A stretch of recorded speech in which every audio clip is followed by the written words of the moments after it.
Welcome to Law Centre NI's video guide to the Employment Tribunal. Each year, thousands of people make a claim to the Tribunal in the hope of resolving their workplace dispute. This video is intended to help you understand the key elements in bringing a claim to the Employment Tribunal and what to expect on the day. Today's video will follow Anne's journey to submitting her claim at the Employment Tribunal. You can watch this video to learn more about the Employment Tribunal process. The tribunal process can be lengthy, time-consuming and stressful. You may want to consider the following before beginning your claim. What are you looking to achieve, and what does a successful outcome look like to you? The process is formal, and without legal representation, it will require you to undertake public speaking, prepare documents, and face the challenge of being cross-examined. Are there any alternatives to legal proceedings? For example, would you be better suited to mediation or arbitration? Additionally, most tribunal claims must be taken within 3 months of the incident, dispute, or termination occurring, and this time limit can only be extended in exceptional circumstances. If you are unsure about what to do next, speak to an advisor. If you are a member of a trade union, you could be entitled to free legal advice. Additionally, if you have house insurance, the small print of your policy may include legal expenses insurance that may be able to help with the cost of a solicitor. Let's see what Anne learns about early conciliation when she calls the Labour Relations Agency to find out more.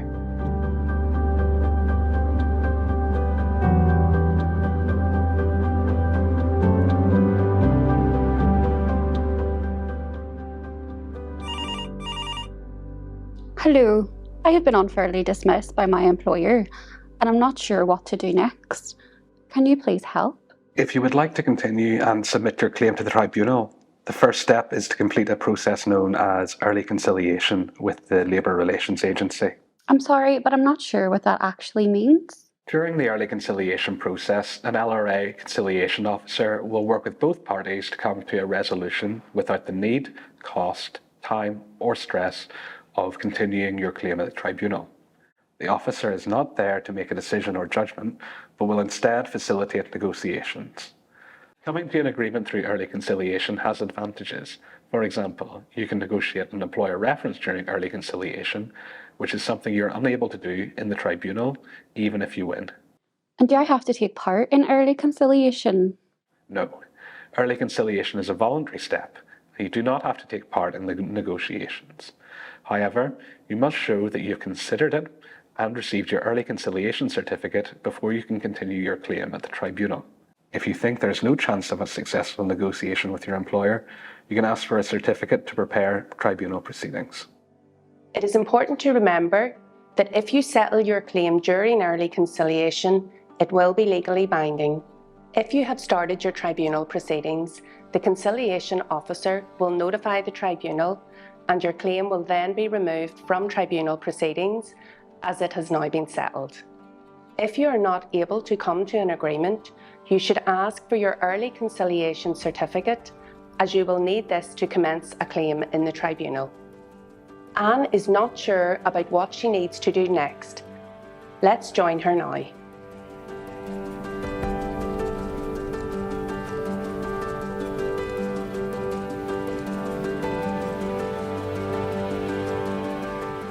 I've not reached an agreement with my employer. During early conciliation, what do I do next? If you do not reach an agreement during early conciliation, the next step is to complete your tribunal ET1 claim form. This form sets out the details of your claim, contact information, and your early conciliation certificate number.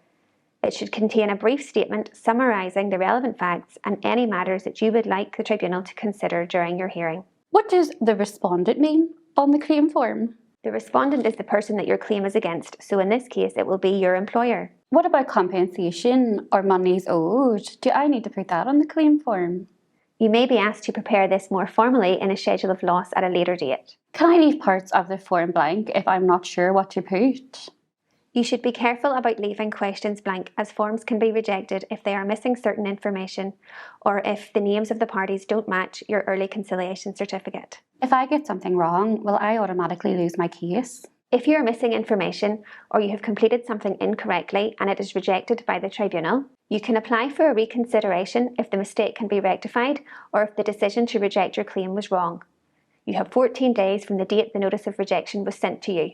However, it is important to take your time when drafting your claim form in the first place, as it can be difficult to amend it once it has been submitted to the tribunal. It is very important that the title of the employer and the address you give to the LRA are the same as those you give on the tribunal claim form. Who do I send the ET1 to when I have completed it? The ET1 can be sent to the tribunal via email or post. You can find the contact details on the claim form or on the tribunal website. Once you have completed your ET1 form and sent it to the tribunal, they will forward it to the respondent. If the respondent disagrees with your claim, they will prepare a document called an ET3 form, which outlines their defence. They have 28 days to complete this form. Sometimes there is a delay in processing the papers, so any response could be delayed by a few weeks. You will receive a copy of it after it has been submitted to the tribunal.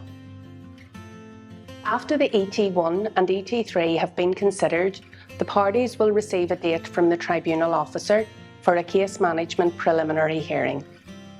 This is an opportunity for the employment judge to identify the issues in the case and to agree on a timetable for the next steps to take place, such as a date for exchanging evidence, documents, and providing witness statements.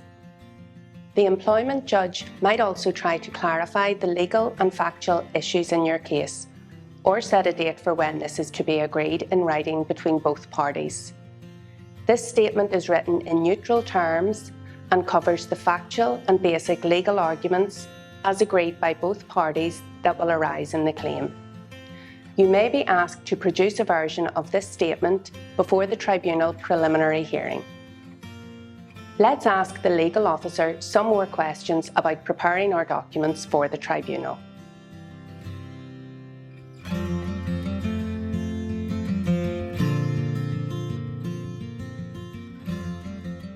What is evidence? Evidence can include emails, letters, WhatsApp messages, pictures, staff handbooks, a contract of employment, or other documents that help strengthen your claim.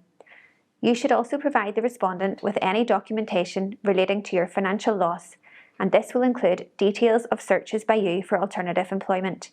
It is important that you keep these records even if they are unsuccessful applications. What if I don't have a document, but my employer or the respondent does?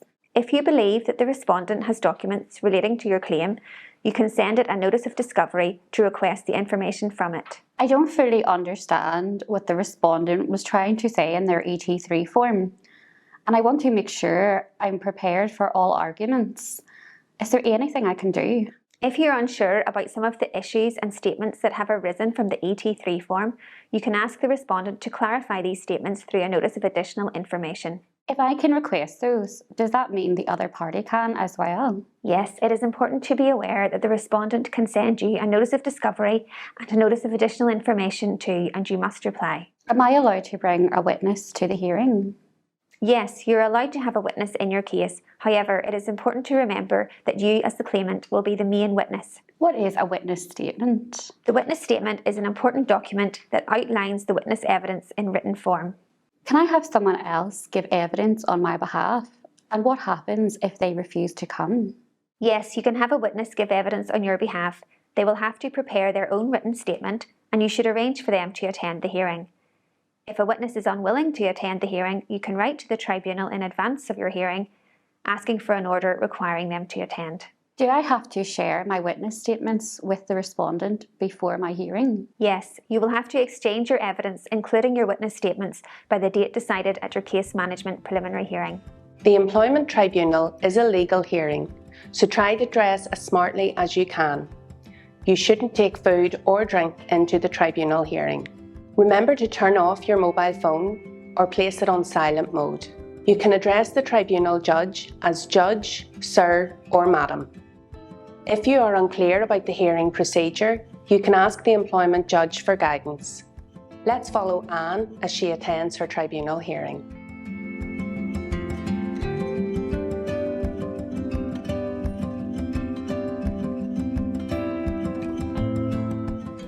My name is Anne Dunn and I am here for my Employment Tribunal hearing.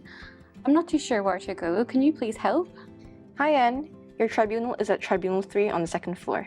If you want to go upstairs and have a seat outside in the waiting area, that's no problem. I'll let them know that you've arrived and signed in.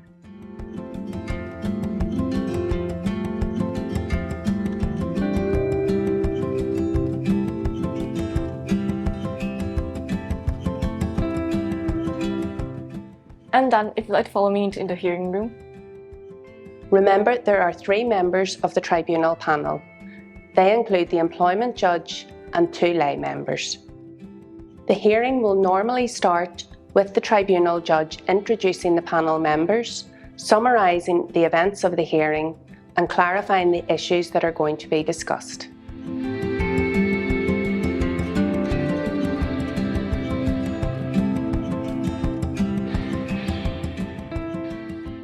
Good afternoon, everyone. My name is Employment Judge James Wright, and I'm assisted this morning by 2 additional panel members, Jane Bell and Fionnuala Boyce. Ms. Blemming, you are appearing on behalf of the respondent, is that correct? Yes, sir. To clarify, I have with me a bundle of documents that have been prepared by both parties. I also have witness statements that have been prepared by both the claimant, Anne Dunn, and the respondent, Jacob Roots. In addition, the tribunal has granted a witness order compelling Mrs. Telling to give evidence in today's hearing on behalf of the claimant.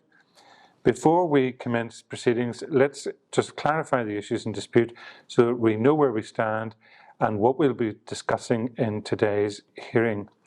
As I understand it, we have a claim of unfair dismissal. Is that correct? Yes. According to the ET3, the respondent, Mr. Roots, has outlined a defence. Can you please provide a summary of the defence for the panel? Yes, sir. Mr. Roots is relying on the fact that evidence has been uncovered that Ms. Dunn is not fit to keep up with the technological aspect of her job and was largely unsuitable to continue in the role as she was not qualified. Thank you for that summary. We will examine this issue further later. I also understand that there's another point relating to the early conciliation as outlined by the claimant. Yes, there is an issue pointed out by the respondent in the ET3 that the early conciliation certificate does not match the ET1 prepared by the claimant, as the employer and name and address are incorrect. According to the Employment Tribunal rules and leading case law, unless the judge considers the issue to be a significant error in relation to name and address, it would not be in the interest of justice to reject the claim and the dispute can continue. And that is what I am asking you to do today. In the panel's view, as both parties are present and evidence has been submitted, it is in the best interests of justice to continue with today's proceedings. The parties can now give evidence and cross-examine each other's witnesses. In cross-examination, the respondent or their representative could ask you questions about your witness statement. Remember, both the claimant and the respondent will be the key witnesses for the dispute. So it is best to be prepared for any questions you might be asked and prepare any questions you would like to ask in advance of the hearing.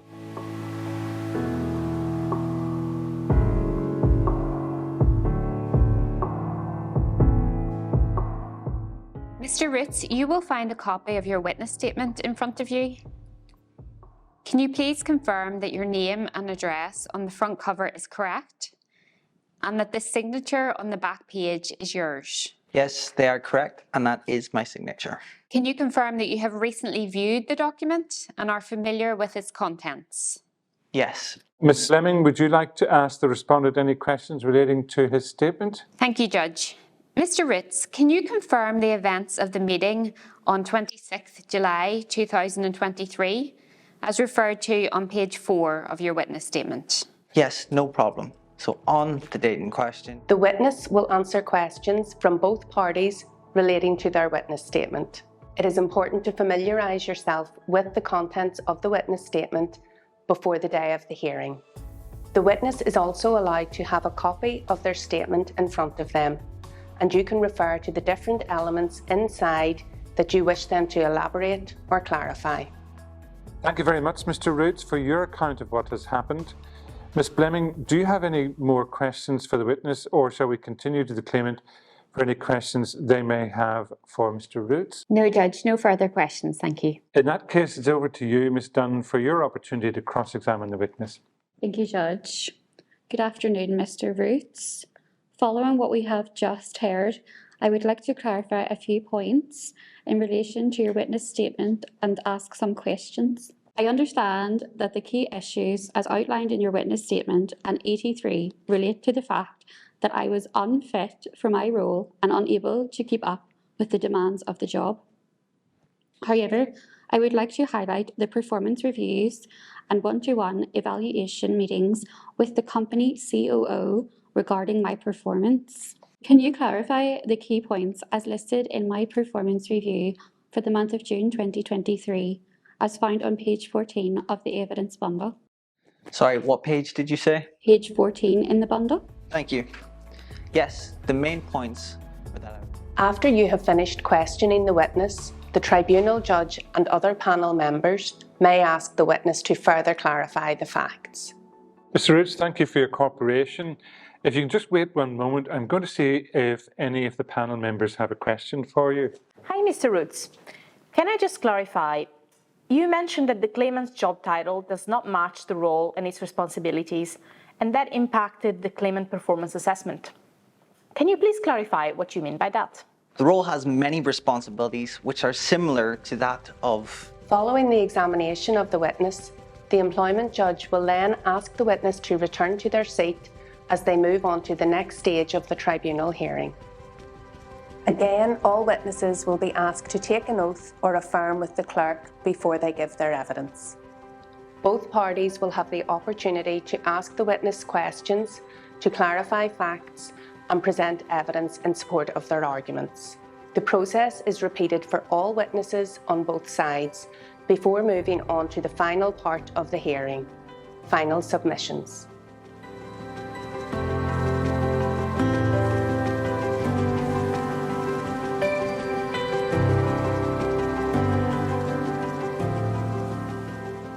Thank you to all our witnesses today. We will now move on to the next part of today's hearing, final submissions from both parties.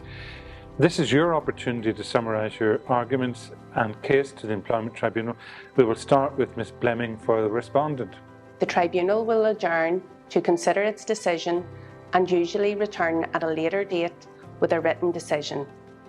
A further hearing is usually not required at this stage, and the decision will include the outcome of the hearing, what compensation is owed, or what other remedy you may be entitled to if you are successful. However, in some more complex cases, the tribunal might arrange a separate remedy hearing to determine the compensation and announce their decision.